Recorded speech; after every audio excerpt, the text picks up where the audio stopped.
ये कहानी है एक व्यापारी की जो बहुत ही नेक दिल और ईमानदार था। वह अपने मेहनत और लगन से ढेर सारा पैसा कमाया था, लेकिन वह बूढ़ा होने चला तो उसे एक परेशानी सताने लगी कि मेरे जाने के बाद मेरा व्यापार कौन संभालेगा। उस व्यापारी के दो पुत्र थे।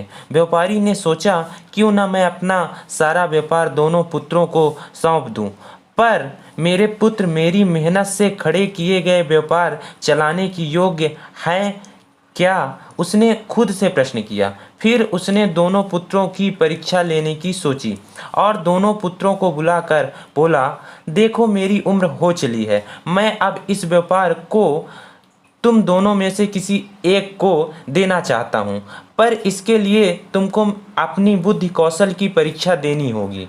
दोनों पुत्र तैयार हो गए। व्यापारी ने 10-10 रुपए की नोट हाथ में दोनों पुत्रों के रखा और बोला, तुम दोनों को इसी 10 रुपए में अपना अपना कमरा पूरा भरना है, किंतु ध्यान रहे इस 10 रुपए के अतिरिक्त 1 रुपया भी नहीं लगाना है।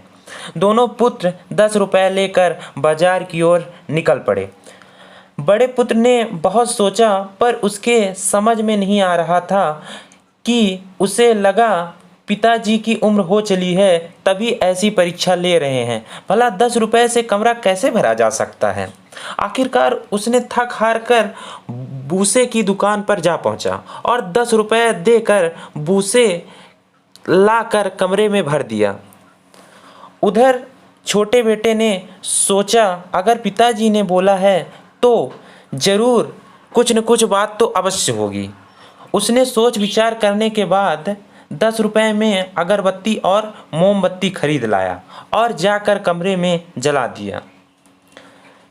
व्यापारी बड़े पुत्र के कमरे में गया। उसका कमरा बूसे से भरा पड़ा था, जिससे कमरे से बदबू आ रही थी। व्यापारी बड़ा नाखुश हुआ। फिर वह छोटे पुत्र के कमरे की ओर गया। उसने देखा वहाँ मोमबत्ती से कमरा प्रकाशमय और अगरबत्ती से कमरा सुगंधमय हो रहा था। व्यापारी बड़ा प्रसन्न हुआ और उसने तुरंत अपना सारा व्यापार छोटे पुत्र को सौंप देने का निर्णय लिया। दोस्तों, यह कहानी हमें यह सिखाती है, हमें जीवन में सकारात्मक सोच रखनी चाहिए और इंसान कम पैसों में भी सकारात्मक शुरुआत कर सकता है। इंसान मेहनत और लगन से अपनी जेबें भर सकता है।